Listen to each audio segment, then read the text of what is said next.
ప్రభుత్వం ప్రకటించిందో మరి వాటి వలన ఆదివాసీ నిరుద్యోగులకు ఆదివాసీ సమాజానికి జరిగినటువంటి నష్టాన్ని మరి నివారించేటటువంటి చర్యలు తీసుకోవాలని చెప్పేసి ఆంధ్రప్రదేశ్ 5వ షెడ్యూల్ ప్రాంత స్పెషల్ డిఎస్సి సాధన కమిటీ ఇచ్చినటువంటి పిలుపు మేరకు ఈవేళ మనం బంద్ చేస్తున్నాం.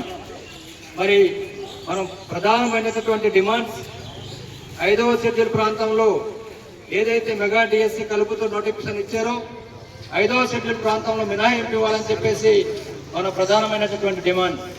అదేవిధంగా ప్రత్యేకమైనటువంటి స్పెషల్ డిఎస్సి నోటిఫికేషన్ విడుదల చేయాలని చెప్పేసి మరి 2వ డిమాండ్. మరొకవేళ మరి ఈ స్పెషల్ డిఎస్సి తీయడానికి చట్టపరమైనటువంటి చర్యలు ఏమైనా మరి ఇబ్బందులు ఏమైనా ఉన్నట్లయితే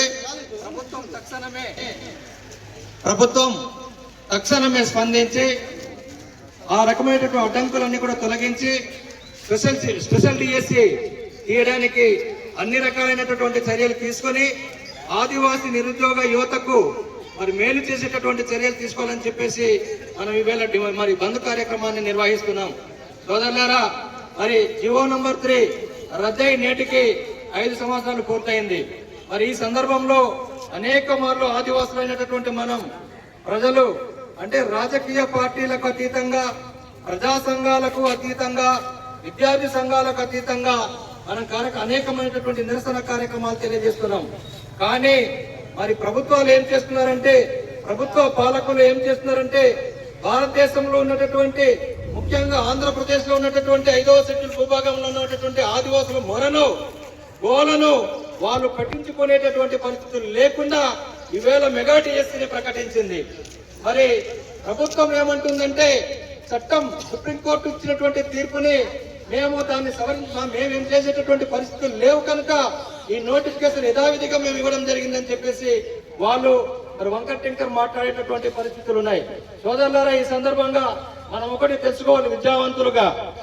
ఇటీవల తమిళనాడు ప్రభుత్వం రాష్ట్ర ప్రభుత్వం శాసనసభ 10 బిల్లులు పాస్ చేసి గవర్నర్ యొక్క ఆమోదానికి పంపిస్తే ఆ రాష్ట్ర గవర్నర్ ఆ బిల్లులు ఏవి కూడా పాస్ చేయకుండా 3 నెలల పాటు తొక్కిపెట్టడం జరిగింది.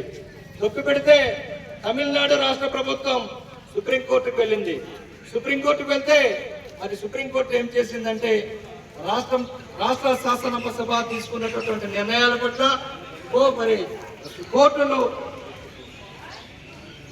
జోక్యం గవర్నర్లు రాష్ట్రపతులు జోక్యం చేసుకోవడానికి వీల్లేదని చెప్పేసి సుప్రీంకోర్టు తీర్పిచ్చింది. ఏం చెప్పిందంటే రాష్ట్ర ప్రభుత్వం జారీ చేసినటువంటి ఏదైతే ఆమోదం చేయాలని చెప్పేసి గవర్నర్ కి సబ్మిట్ చేసిందో ఆ బిల్లులను తొక్కిపెట్టేటటువంటి అధికారం గవర్నర్లకు, రాష్ట్ర ప్రభుత్వానికి మరి రాష్ట్రపతులకు లేదని చెప్పేసి సుప్రీంకోర్టు మాట్లాడితే వెంటనే మరి రాష్ట్రంలో ఉన్నటువంటి ప్రతిపక్షాలు అలాగే కేంద్రంలో ఉన్నటువంటి నాయకులు ఏం చేశారంటే న్యాయస్థానాలు రాష్ట్ర ప్రభుత్వం చట్టసభలు తీసుకునేటటువంటి నిర్ణయాలకి వ్యతిరేకంగా మాట్లాడేటటువంటి హక్కు న్యాయస్థానాలకు కూడా లేదని చెప్పేసి మరి ఈ రోజు మనం మాట్లాడుతుంది. అంటే ఇక్కడ మనం ఏమంటున్నామంటే ఆదివాసులకు సుప్రీంకోర్టు ఆదివాసులకు ఉన్నటువంటి హక్కులు, ఆదివాసులకు ఉన్నటువంటి జీవోలు, ఆదివాసులకు ఉన్నటువంటి చట్టాలు సుప్రీంకోర్టు రద్దు చేస్తూ తీసుకునేటటువంటి నిర్ణయాలు ఇదే రాష్ట్ర ప్రభుత్వాలు, ఇదే భారత ప్రభుత్వాలు అది సబబే అంటుంది. మరి వేరే వాళ్ళు ఆదివాసేతరులకు ఏదైనా అన్యాయం జరిగితే మరి న్యాయస్థానాలు ఇచ్చినటువంటి తీర్పులు కూడా చెల్లదు అని చెప్పేసి ఇదే ప్రభుత్వాలు అంటున్నాయి. అంటే భారతదేశంలో ఆదివాసులకు ఒక న్యాయం, ఆదివాసేతరులకు ఒక న్యాయం అని చెప్పేసి ఈ సందర్భంగా మనం అందరూ కూడా ఆలోచించాలి, ప్రభుత్వాలు కూడా ఆలోచించాలి. ఆదివాసులకు జీవో నంబర్ 3 కొట్టివేస్తే, సుప్రీంకోర్టు కొట్టేస్తే మరి నేటి రాష్ట్ర పాలకులు, కేంద్ర పాలకులు సుప్రీంకోర్టు నిర్ణయాన్ని మేము కాదనలేమంటున్నదే.